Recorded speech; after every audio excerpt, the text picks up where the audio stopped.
بصي، لو انتي ضغطتي على الفيديو ده فانا حاسه ان في حاجه جواكي وجعاكي، يمكن محدش شايفها، ويمكن حتى انتي بقيتي متعوده عليها، متعوده تبتسمي وانتي مكسوره، تقولي انا كويسه وانتي من جواكي بتصرخي. وده اخطر احساس ممكن الانسان يوصله، انه يتعود على وجعه. النهارده انا مش جايه اقولك كلام تنميه بشريه، ولا هقولك حبي نفسك وخلاص. انا جايه اقولك الحقيقه، الحقيقة اللي لو فهمتيها حياتك ممكن تتغير فعلا. قوليلي، ليه كل مرة تقولي من بكرة هغير حياتي وبعد اسبوع ترجعي لنفس العادات؟ ليه كل مرة تقرري تبعدي عن الشخص اللي بيكسرك وبترجعي له؟ وليه اول ما بتبدأي تهتمي بنفسك تلاقي ناس حواليكي اتضايقت؟ استني، لان اخر الفيديو هتعرفي السر الحقيقي، وليه لازم تختفي فترة وانتي بتتغيري. عارفة ايه اكبر كذبة اتقالت لنا واحنا صغيرين؟ ان البنت الكويسة هي اللي تستحمل الاهانة، وتستحمل التقليل، تستحمل انها تفضل اخر واحدة تفكر في نفسها. كبرنا واحنا فاكرين ان التضحية طول الوقت فضيلة، لحد ما اكتشفنا اننا ضيعنا نفسنا. عايزاكي تسألي نفسك دلوقتي، اخر مرة عملتي حاجة علشان نفسك كانت امتى؟ واخر مرة قلتي لأ من غير ما تحسي بالذنب كانت امتى؟ اخر مرة نمتي وانتي مرتاحة من غير تفكير زيادة كانت امتى؟ لو مش فاكرة يبقى الفيديو ده معمول عشانك، لان التعافي مش انك تنسي اللي وجعك، التعافي ان اللي وجعك ما يبقاش هو اللي بيدير حياتك. وفي بنات كتير فاكرة ان العلاج بيبدأ لما الشخص اللي ظلمها يعتذر، وده غلط. وفي بنات تانية فاكرة انها مش هترتاح غير لما كل الناس تحبها، وده غلط اكبر. لان اللحظة اللي هتستني فيها حد يغير حياتك هتفضلي واقفة مكانك. اول خطوة في العلاج انك تعترفي انك تعبانة، ومفيش اي عيب في ده. العيب الحقيقي انك تكملي بنفس الطريقة وتتوقعي نتيجة مختلفة. ومن هنا يبدأ السؤال المهم، لو انا فعلا قررت اتغير ليه لازم اختفي شوية؟ ليه من الافضل ما تقوليش لكل الناس انك بدأتي رحلة جديدة؟ وليه اغلب الناس اللي نجحوا فعلا اشتغلوا على نفسهم في هدوء؟ عايزة اقولك ان الاجابة هتفاجئك، بس قبل ما اوصلها لازم الاول نتكلم عن الناس اللي كل يوم بتسرق منك طاقتك من غير ما تاخدي بالك. ولكن قبل ما اقولك مين هما الناس السامة، عايزة اقولك حاجة يمكن اول مرة تسمعيها. مش كل حد اذاكي كان يقصد يأذيكي، ومش كل حد بيحبك ينفع يفضل في حياتك. في فرق كبير جدا بين ان حد يحبك وبين انه يكون مناسب لرحلة حياتك. اوقات بنتمسك بناس مش لانهم كويسين، لكن لاننا متعودين عليهم. متعودة اكلمه اول ما ازعل، متعودة اخد رأيه، متعودة ابرر له، متعودة استناه، لحد ما التعود بقى عندنا اسمه حب. بس اسألي نفسك، كل مرة تقعدي مع الشخص ده بتقومي وانتي حاسة بايه؟ مرتاحة ولا مخنوقة؟ حاسة انك قوية ولا حاسة انك قليلة؟ حاسة انك عايزة تحققي احلامك ولا حاسة انك مش هتقدري؟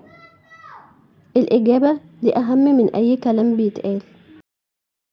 وده لان الناس السامة مش شرط يشتموكي، في ناس سمها بيكون في شكل كلمة، في شكل نظرة، في شكل ضحكة، او في شكل استهزاء. كل ما تقولي انا هبدأ يقولولك انتي، كل ما تفرحي يفكروكي بمشكلة، كل ما تنجحي يقولوا دي صدفة، كل ما تغلطي يفكروكي بالغلط 10 سنين. وعارفة المشكلة ايه؟ إنك مع الوقت بتصدقيهم وتبدأي تشوفي نفسك بعينيهم، وده أخطر سجن ممكن تدخليه. وده لأن الإنسان بيتحول للكلام اللي بيسمعه كل يوم. لو كل يوم حد بيقولك انت ضعيفة هتصدقي، ولو كل يوم حد بيقولك انت فاشلة هتصدقيه، ولو كل يوم حد بيعاملك كأنك مش مهمة هتبدأي تعاملي نفسك بنفس الطريقة.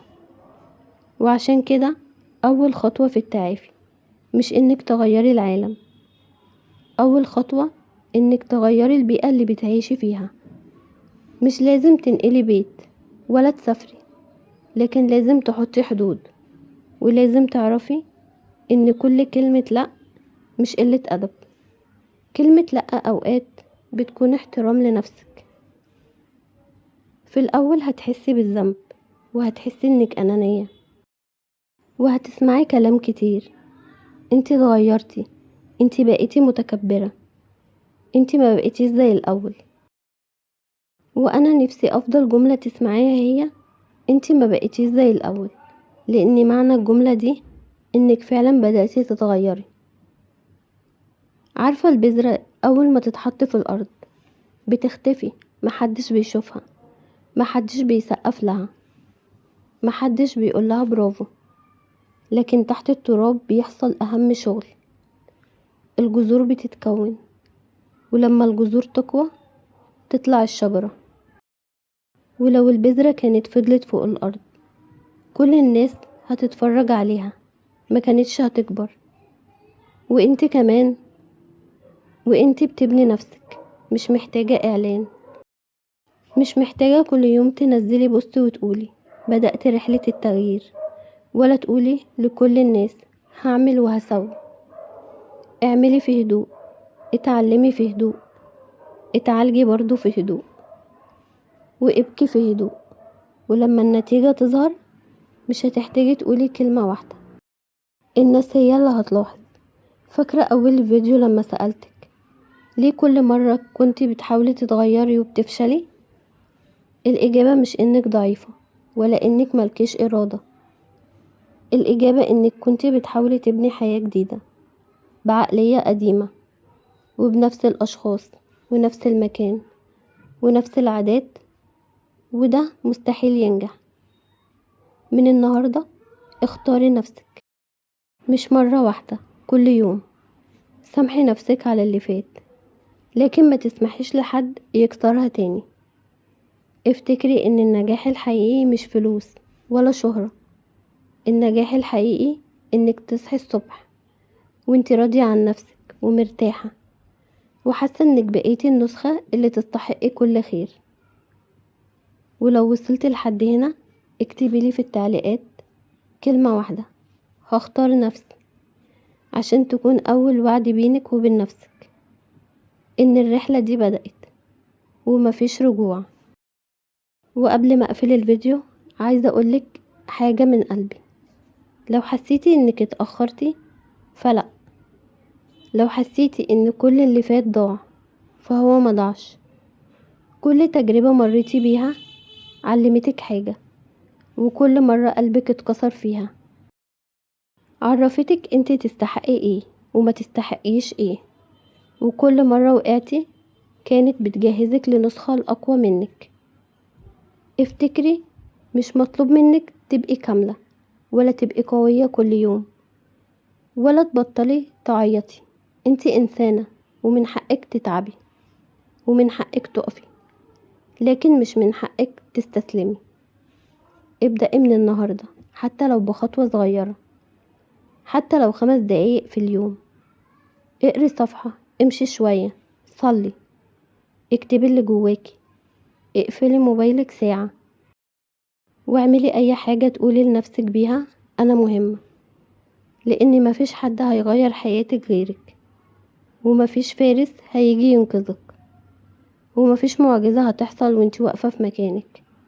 المعجزة الحقيقية هي القرار، قرار انك تحبي نفسك، قرار انك تبعدي عن اي مكان بيكسرك، قرار انك تسامحي نفسك، وقرار انك تكملي حتى لو الطريق طويل. ولو الفيديو ده لمس قلبك ما تخرجيش من غير ما تعملي لايك وتشتركي في القناة وتفعلي الجرس، عشان كل اسبوع نبدأ رحلة جديدة نرجع فيها لنفسنا. وبعتي الفيديو لصديقة ليكي محتاجاه، وافتكري دايما محدش هيحبك بالطريقة اللي تستحقيها لو انتي نفسك محبتيش نفسك الأول. أشوفك في الفيديو اللي جاي، وخليكي دايما في صف نفسك. سلام.